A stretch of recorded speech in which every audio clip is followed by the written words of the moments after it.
এই যে জার্নিটা এটাও হয়তোবা আল্লাহর একটা ইশারা। আমি সবসময় বলি, আমি মানসিকভাবে শারীরিকভাবে আলহামদুলিল্লাহ ভালো আছি।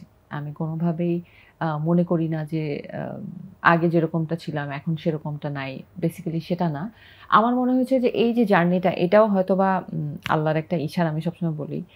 কারণ এই জার্নিটার মধ্য দিয়ে না আমার লাইফের কিছু ফিলোসফিক্যাল জায়গা চেঞ্জ হয়ে গেছে। হয়তোবা আমরা অনেক সময় হয় না অনেক কিছুর জন্য আমরা ছুটি। হুম। কিন্তু মানুষের যে যেটার জন্য বেঁচে থাকা আমার সুস্থতা, এটার কথা আমরা ভাবি না। অবশ্য আমার ক্ষেত্রে ব্যাপারটা অন্যরকম। আমি সবসময় কিন্তু মেইনটেইন করে গেছি।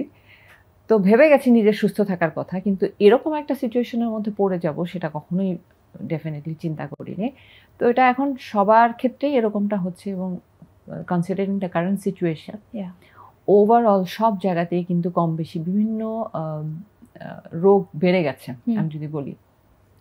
শুধুমাত্র যে ক্যান্সার সেটা না, সব ধরনের অসুখ কিডনি ডিজিজ বলি, লিভার ডিজিজ বলি, এই সমস্ত ইনসমনিয়া সবকিছু অনেক বেশি বেড়ে গেছে because of our lifestyle.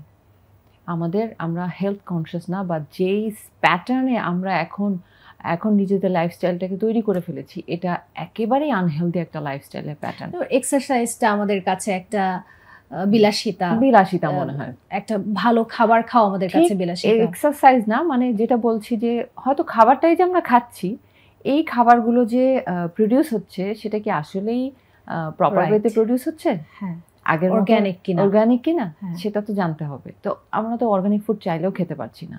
So পুরো প্রসেসটাই এমনভাবে হয়ে গেছে যেই কারণে আমরা চাইলেও কিন্তু ভালো খাবার খেতে পারছি না, সুস্থ থাকতে পারছি না।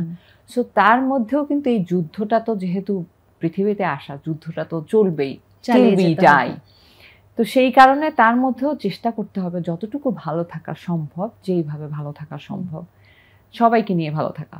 শুধু একা একা ভালো থাকা না, পুরো পরিবার সবাইকে নিয়ে ভালো থাকা। হ্যাঁ।